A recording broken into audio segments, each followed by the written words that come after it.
When you think Hollywood A-list superstars, you don't have to look far down the list before you see the name Tom Hanks. He is, quite simply, one of the major stars of his generation. He first made it big in the 80s, but really entered a league of his own in the mid-90s with a string of movies that achieved both box office gold and critical acclaim, including everyone's favorite romantic comedy, Sleepless in Seattle. Oh, and those back-to-back Oscars for Philadelphia and Forrest Gump. My mom always said life was like a box of chocolates. Tom's dream run continues, his star status entering an orbit of its own. Even that little experimental animated feature he lent his voice to became a smash. The thing he does so well is bringing the average all-American bloke to the big screen, the everyman caught up in extraordinary circumstances, whether it be saving Private Ryan or simply getting mail, or maybe just playing a prison guard working the Green Mile, or having the plane go down, getting passed away.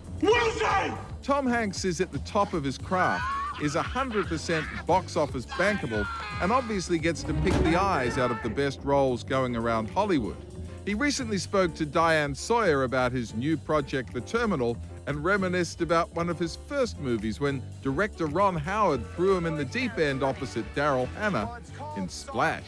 We had essentially an underwater phone booth. It was 30 feet of water in the Bahamas, and you would swim over to this kind of like dome that was anchored to the bottom of the sea. And it had an air bubble on the inside. Ron was sort of balding even back then. So his hair was kind of like, he was doing that comb over, you know, and so his hair, underwater, his hair would kind of like be floating up from one side of his face, and we'd stick our heads up in this air bubble, and you know, Ron would spit out his regular, that's good, good. Remember, love her, you love her a lot, and you're scared, but you love her. And then he'd put a thing and he'd say, fine, Ron, drag me back to the place. You know, look, I'm trying to survive underwater.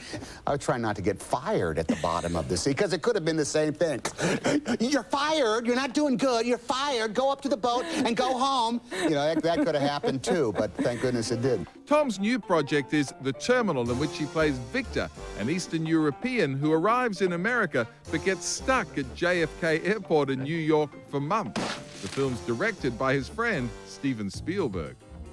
There's a degree of ignorance that goes along with Victor Navorsky every step of the day that he slowly gets away from. But to be confused and to be able to not quite figure out how things work, you know, there's a lot of opportunities in order to make that manifest physically in the course of the movie. And underneath the laughter, a message.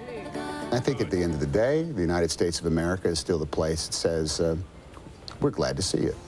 Playing opposite Tom is Catherine Zeta-Jones, who plays a flight attendant who comes under Victor's radar. Why Victor Navorsky? That's something a guy like you could never understand. She is a professional flyaway girl. There's a magnificent scene between the two of us in which she just kind of like lays out her life. She's been a flight attendant since she was 19 years old, and there's a period of time where it's glamorous, and some years go by and you realize you've lived your life out of a suitcase and in hotels all the way around the world. Tom's success extends to his personal life and his relationship with second wife, producer-actor Rita Wilson. They've been together for 10 years. What have you learned about marriage, the two of you? I think it's easy if it's, you know, if it's right. You know, I think it's, you wake up every morning and just all you do is laugh, even though you might not have been laughing the night before.